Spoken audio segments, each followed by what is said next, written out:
За Монгол улсын ерөнхийлөгчийн 5 дахь удаагийн сонгуул Баян хонгорын аймагт амжилттай санал хураалтын үйл ажиллагаа амжилттай зохион байгуулагдаж байна. Өглөө 7 цагт 105 санал хуваарин дээр нэгэн зэрэг хуулийн хүрээнд санал үйл ажиллагаа эхэлсэн байгаа. За 12 цагийн байдлаар бүх санал хувааринудаас мэдээгээ татаж ирж нэгтгэж сонгуулийн ерөнхий ороонд хүргүүлсэн.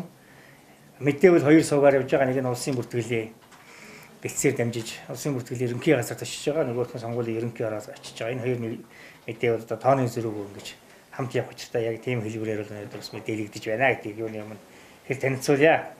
За аймгийн хэмжээ 105 гэсгийн хороонд санал хуваарин дээр 54583 хүн сонгогчдын нэрсийн жагсаалтанд хүртэх саналаа өгөхөөс одоогийн байдлаар 15886 хүн саналаа өгч аймгийн хэмжээнд 29.10% эрсдэл санал хураалт явагдаж байна. За санал хураалтын дуг та бүхэн сум болгоноор нь танилцуулъя. За Баян хонгор сум 19393 хүн нэрсийн жагсаалтанд бүрднээс одоогийн байдлаар 5251 хүн саналаа өгч эрдэсийн байдал 27.08%-тай явж байна. За Баацхан сум 2169 хүн саналаа өгөхөөс 647 өгч одоогийн байдлаар 29.83%-тай явж байна. Баян булаг сум 1052 сонгогч саналаа өгөхөөс 324 хүн саналаа өгч 30.80%-тай явж байна. Баян гой сум 1774 хүн саналаа өгөхөөс 536 хүн саналаа өгч 30.21%-тай явж байна. Баян лэг сум 2327 хүн саналаа өгөхөөс 641 хүн саналаа өгч 27.55%-тай явж байна. Аяава сум 1830 хүн саналаа өгөхөөс 4495 хүн саналаа өгч 27.15%-тай явж байна.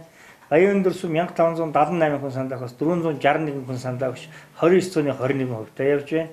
Баян цагаан сум 2116 хүн саналаа өгөхөөс 502 хүн саналаа өгч 23.72%-тай байна.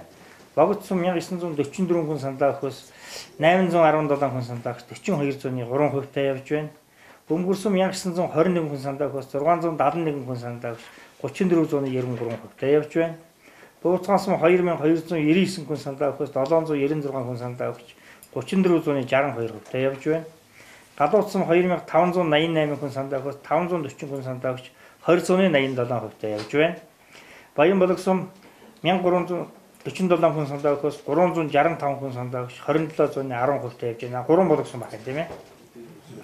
Жаргалан сум 1935 хүн саналаа өгөхөөс 552 хүн саналаа өгч 28.53%-тай явж байна.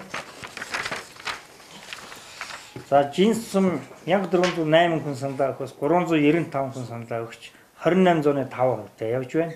Занг сум 1340 хүн саналаа өгөхөөс 547 хүн саналаа өгч 40.82%-тай явж байна. Үлжих сум 2393 хүн саналаа өгөхөөс 855 хүн саналаа өгч 35.73%-тай явж байна.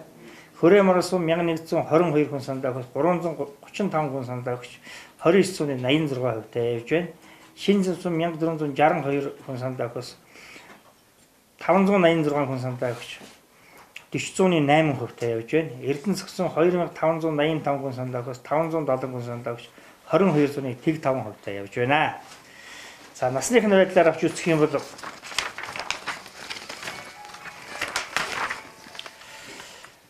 18-аас 25 насны хүмүүсийн санал өгсөн нийт тоо бол 2514 байна. За энэ нь одоогийн байдлаар саналаа өгчөд байгаа бүх хүмүүсийн тоонд үн харьцуулах юм бол 15.8% эзэлж байна. 26-аас 40 насны хүн одоогийн байдлаар 4821 өгөөд байгаа нь мөн энэ дүнтэйгээ харьцуулж үзэхэд 30.3%-ийг нь эзэлж байна. За 41-ээс 55 насны хүмүүс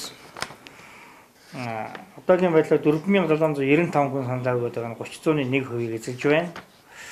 За 56-аа түүнээс дээш насны хүмүүс 3773 хүн өгөөд байгаа нь одоогийн энэ үедээ харьцуулж үзэх юм бол 23.7%-ийг нь өгж байна. Тийм учраас бол 18-аас 25 насны одоо залуучуудыг саналаа идэвхтэй ирж хүрэлцэх одоо шаардлага байна гэдэг нь эндээс харагдаж байна. Тэгээд бид нар 17 цагт дараагийн одоо эрдэсийн мэдээллийг нэгтгэж бас та бүхэндээ хүргүүлнэ. Тэгээд телевиз үзэж байгаа хэвлэл мэдээллийн байгууллагад харьж байгаа бүх хүмүүстээ одоо Монгол улсынхаа ерөнхийлөгчийн сонгуульд идэвхтэй орж санал хураалтанд оролцохыг уриалж байна.